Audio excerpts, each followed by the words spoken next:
Evening. Welcome to this edition of the 411 Talk Zone Radio Show. My name is Leon Jones. Today is Thursday, October 6th, 2016. Tune into the 411 Talk Zone Radio Show every Saturday from 12 noon to 2 p.m. on Blog Talk Radio. We had a good show last week. In fact, if you missed that show, you can go back into the archives and hear that show along with other past Blog Talk Radio shows that I've delivered for the past 2 months. This week, we're going to talk about the value of the dollar. And if you missed this show, it will be archived as well, but you don't want to miss this show. That's why I'm going to deliver the number to you. Just call the number. It's 215-383-5785. If you like my videos, please share and subscribe to the 411 Talk Zone Radio Show right here on YouTube so I can continue to give you quality information for educational purposes from a professional and mature perspective. Also, on this channel, we do not engage in emotional or controversial topics, nor do we participate in drama or unnecessary bickering. So please be respectful and positive. We'd like everybody to be heard here because points of view are diverse and we can learn something from one another. We do not have debate, we have dialogue. And that also occurs on my Blog Talk Radio show. So please feel free to tune in and you will like our format because not too many other people, particularly in the black community, are doing what I'm doing. Keeping it educational and positive. So, you have a topic or business that you would like me to present over the air on Blog Talk Radio or YouTube, please feel free to email me at lej6521@gmail.com.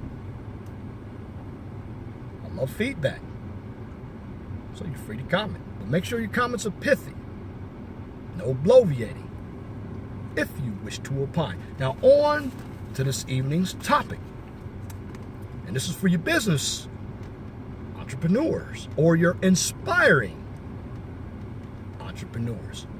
It's called Forms of Business Ownership. That's the topic of tonight's video. It's forms of business ownership. So before you actually start a business, you need to know what structure you want to set up.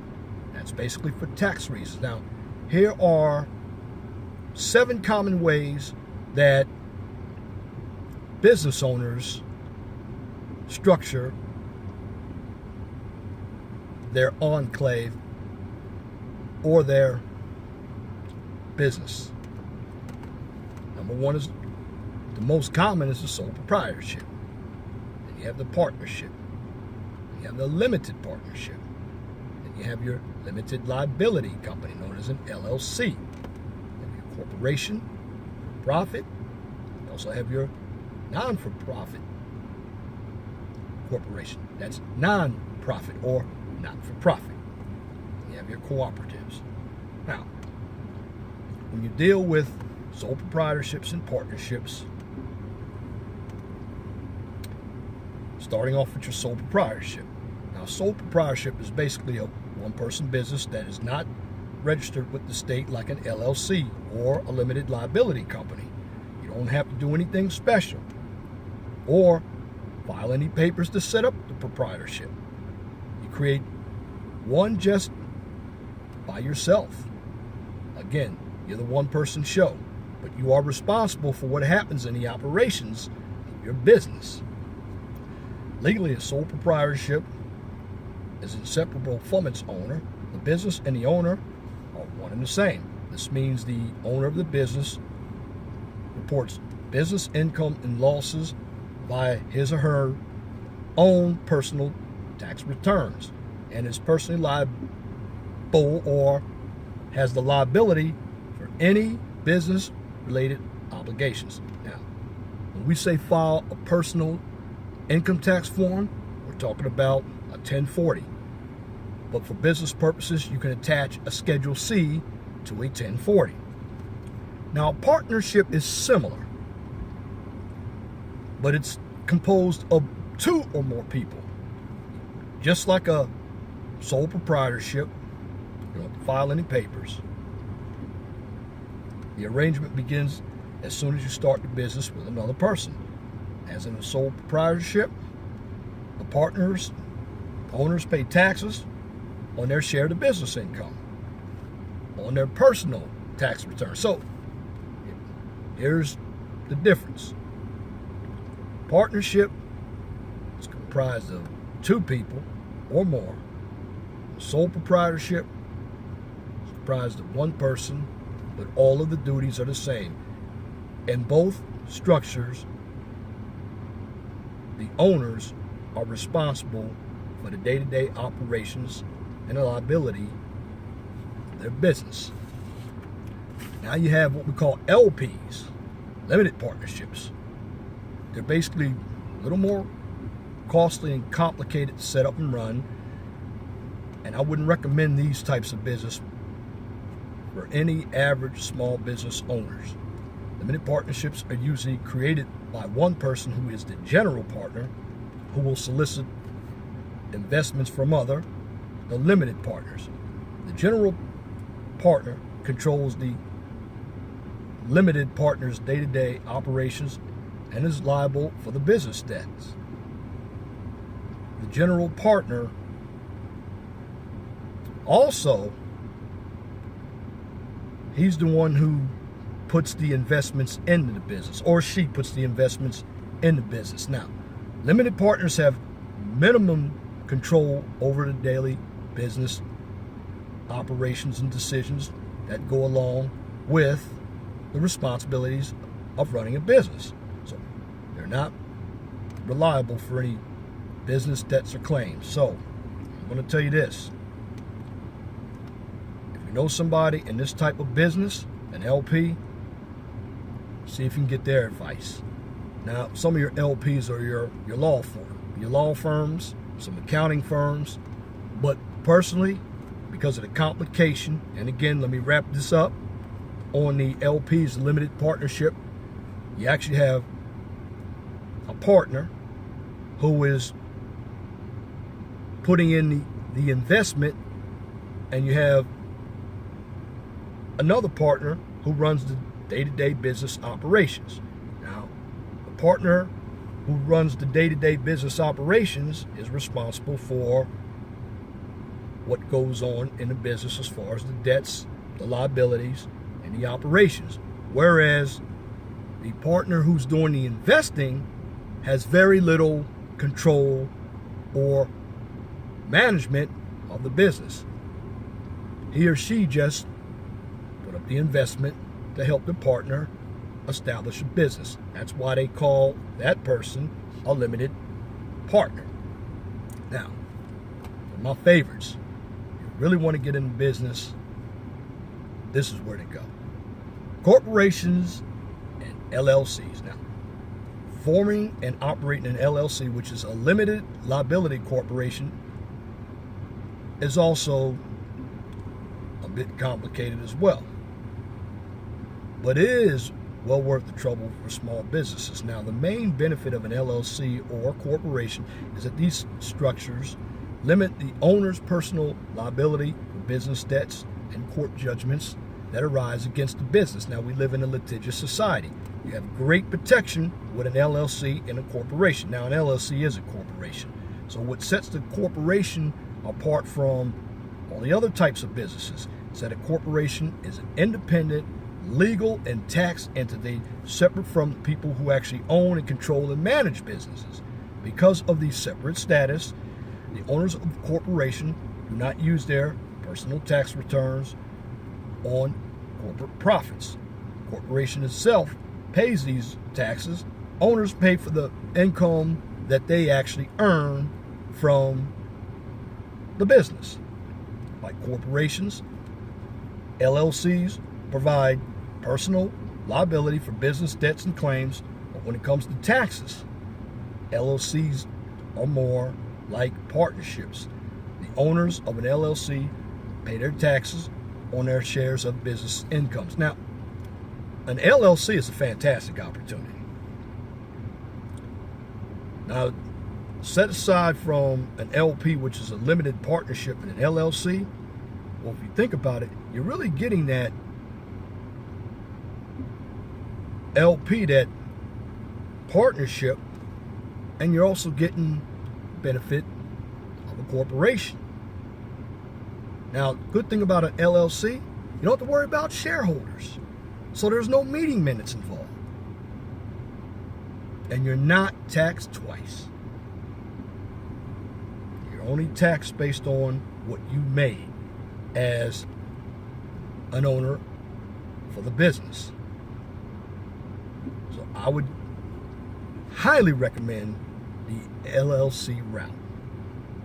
It's a good business structure.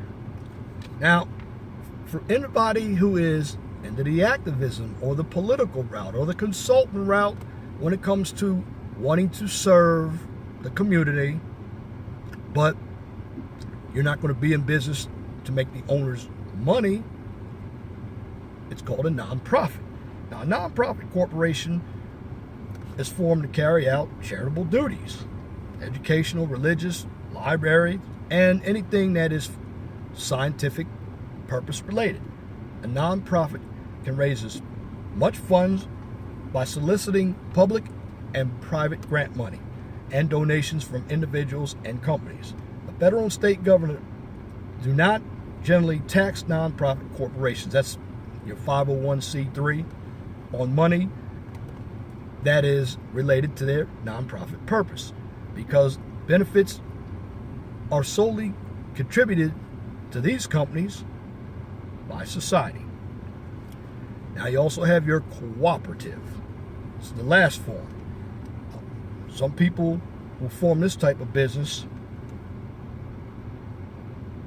we call them the true equals. That means the organization is owned, operated democratically by its members. The grassroots organizations. Now, let me give you an example of a cooperative right now. When I say equally owned, it's members based. I'm a member of Navy Federal Credit Union. Navy Federal Credit Union is what they call a financial cooperative. It's member based. That's what a credit union is. It's an example of a cooperative. Or we refer to it as a co-op. These are often informal rather than given a legal labels. Let me give you an example. A customer or consumer co-op could be formed to run a food store, a bookstore, or any other retail business. Or a workers' co-op could be created to manufacture arts and crafts. Most states do have specific laws, however, on dealing with the setup of cooperatives. And in some states, you file paperwork with the Secretary of State to have your cooperative formally recognized by the state. So, in all cases, check with your Secretary of State. Now, going over what I just gave you, you start off with your business functions. Sole proprietorship, that's one person who controls all the aspects of the business. And you have your, we call it partnership or general partnership. That's when you have two people controlling all the operations. Just as in a sole proprietorship, both parties are responsible for the day-to-day or the daily operations of the business. They can both be sued. So they both file personal income taxes. And you have your LP, which you have one person who's actually controlling the daily business operations, and the other partner was the investor to that business, and they rarely have any control over the day-to-day business operations. And you have your LLC. LLC, you put limited liability. And also you can have more than one owner in an LLC. There are no shareholders in an LLC. Now you have your corporations profit and nonprofit. And the corporations for profit generally have stakeholders. Now, let me break this down to you. There are two types of corporations for profit. There is your C corporation and your S corporation. I have an S corporation with Quality Control Inspection Services. Now, I'm explaining the difference right now. A C corporation is taxed twice, taxed on the dividends and the corporate tax. Whereas the S corporation, and I love an S corporation, because now you're getting the benefits of a C corporation and an S corporation, but with an S corporation, you can have no more than 100 shareholders. Now, with a C and an S corporation, you still have your board of directors, you still have your meeting minutes. You file different tax forms. The S corporation files an 1120-S, and the C corporation, they deal more with the capital gains, the dividends, and they can have as many shareholders. It's very unlimited. But basically, the C structure and the S structure are basically the same except for the tax burden. And then you have your cooperative, which is member-based, such as your credit union. And then you have a corporation that's supported by donations, known as a non-profit. So if you're in the business of, let's say you want to become an activist, form a 501c3 nonprofit corporation. Anyway, these are structures that you should think about if you are looking to start a business. But before you start a business, find out about each structure. I'm really not endorsing the structure, but for personally, I'd go with the corporation. Now, your sole proprietorships are generally your mom and pops, your pizza shops. They're usually kept in the family. But the corporation just gives you much more protection. Your corporations, you got your LLC, your S Corp, and your C Corp. Your S Corp and your C Corp,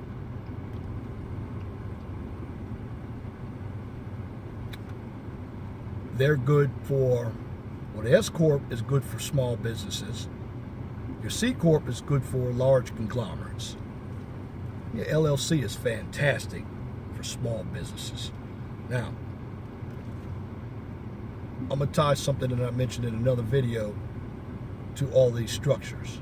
Before you start any business, make sure you have at least a $1,000, $2,000 general liability insurance plan. That's to get you right off the top, because you need insurance. But I digress. If you look at these types of structures, listen to the video. I've given you an overview. So there's a little bit more in-depth information that I could have gone into, but you'll hear this on the Blog Talk Radio. Now, that's the purpose for the videos that I do here on the 411 Talk Zone Radio Show, to give you an overview of the types of topics that I will be discussing, because I can go into these types of businesses or any topic that I do in more depth, because I have more resources in front of me that I can talk about. And that note, that is my commentary for this edition of the 411 Talk Zone Radio Show. Until next time, my name is Leon Jones. Just remember, please be gentle and respectful to each other. Have a wonderful and blessed evening. Good night.